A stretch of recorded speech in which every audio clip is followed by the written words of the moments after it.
Sa ika-4 na pagkakataon sa loob ng 3 taon, muling nagpulong ang mga defense minister ng Pilipinas, Estados Unidos, Australia at Japan. Nangyari ito sa sidelines ng ika-22 Shangri-La Dialogue na ginanap sa Singapore nitong weekend. Layunin ng pagpupulong na palakasin ang kooperasyon para sa isang malaya at bukas na Indo-Pacific sa gitna ng tumitinding tensyon sa rehiyon.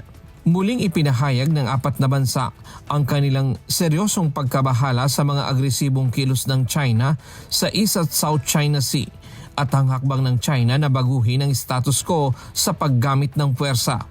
Binigyang diin ng mga defense chief ang mapayapang pagresolba sa mga alitan alinsunod sa international law gaya ng UNCLOS. Kabilang sa mga napagkasunduan ang 4 na pangunahing hakbang.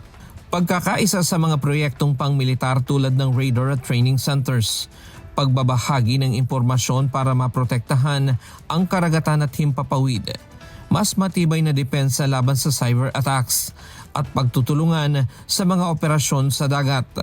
Bukod dito, nakipagpulong din si Defense Secretary Gilberto Teodoro Jr. sa mga opisyal ng European Union, France, United Kingdom, Sweden at Lithuania. Natalakay nila ang pagpapalawak ng kooperasyon sa maritime security, cybersecurity, defense technology at rules-based international order. Samantala, binueltahan ni Secretary Teodoro at AFP Chief of Staff General Romeo Browner Jr.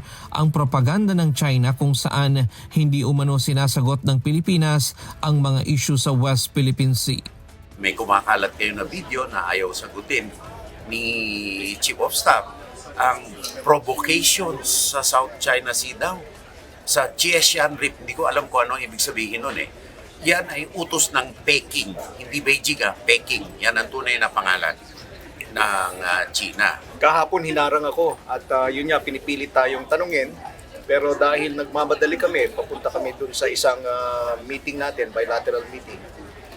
Hindi ko sinagot. But then later on, naglabas sila sa WeChat, binaliktad nila yung istorya na umiiwas daw tayo sa mga tanong nila about West Philippine Sea at yun nga ang paratang nila na tayo daw yung nag-infiltrate or nag-encroach, pumapasok dun sa teritoryo nila.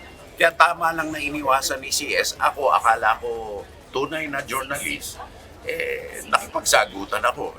Dahil Pilipino, inaagrabyado nila yung Pilipinas. Natural, sasagutin ko. Lalaban tayo. Hindi tayo papayag na api-apihin. Ayon kay Teodoro, imbes na magpadala ng defense minister sa Shangri-La Dialogue ang China, mga Peking journalists ang kanilang ipinadala. Imbes na magpadala sila ng defense minister, nagpapadala sila ng mga bata na nagpapanggap na journalist, na ahente ng intelligence nila na nagtatanong na balagbag tapos binabaliktad ang video. Ako, nung ako tinanong, nakipagsagutan ako na matagal. Dahil tinanong nila sa akin kung tayo daw ay proxy lang ng Amerika. Sabi ko, hindi tayo proxy. Natural, Pilipino tayo eh. Pero sila magnanakaw ng teritoryo. Nagsagutan na kami na nagsagutan, hindi pa nilalabas yun. Pero baka baliktarin na naman nila at ilabas. Ryan Lacanlale, UNTV News and Rescue. Diyos ang aming sandigan, serbisyo publiko ang aming pinahahalagahan.